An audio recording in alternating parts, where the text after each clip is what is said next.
Beard says he's received multiple complaints about traffic congestion from local businesses because all 3 graduations happen on the same day.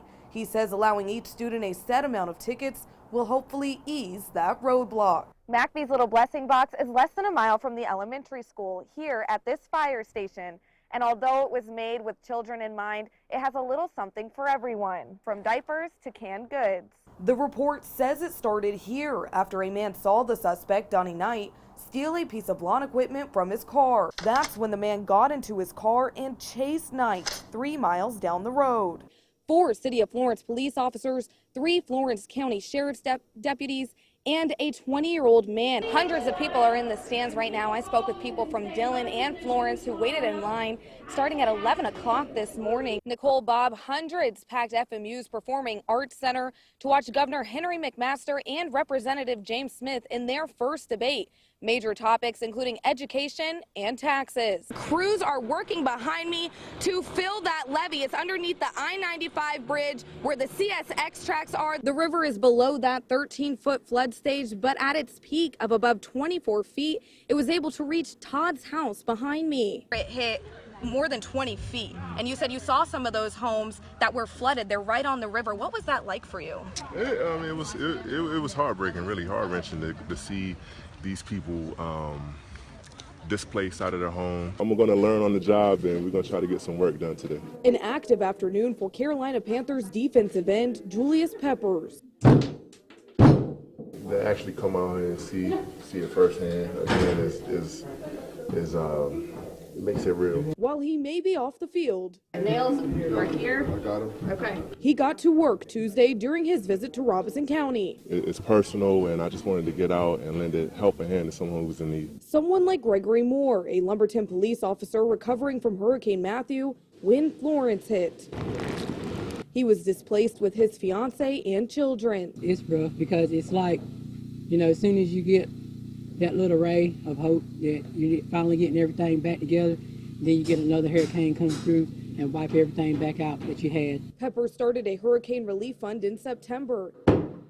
He says Moore is just the type of person he hoped to help. They're always the first people to respond and help others, so it's fitting that we can come out and help one of these guys rebuild their home.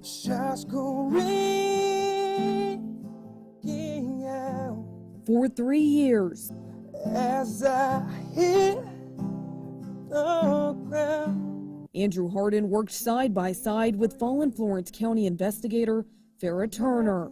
I was devastated. I hit my knees, and it took my whole breath.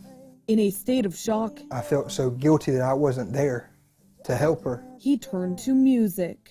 Fight, fair, fight, fight, fair, fight, with all your might, with all your might.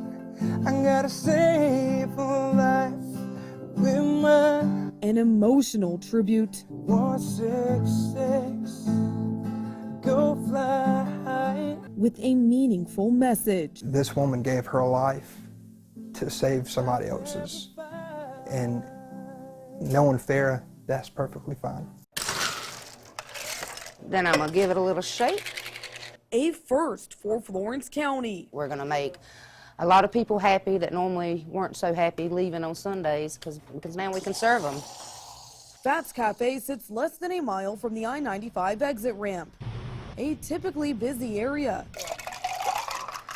But for the 19 years it's been open, manager Ashley Smith says one day out of the week has not gone down smoothly for the restaurant. People are walking out because we can't serve them on Sunday, and that means they're also not buying food from us. On Election Day, 62% of Florence County voters approved Sunday alcohol sales, an opportunity Smith says could bring in an extra $20,000 a year for the business. Enjoy your drinks. While also benefiting others in the community. This is going to increase taxes. This is going to increase profit actually for the whole entire county. So to me, this is a step forward in the right direction. As crews continue to work, we weren't sure when we were going to get rain. So do residents in the Cove. It's hard seeing all of that sitting in your yard, and you just kind of break down looking at all the mess when it used to be so beautiful. Tiffany Hawley was in her house when Michael hit. I had a limb go through my roof and then multiple shingles.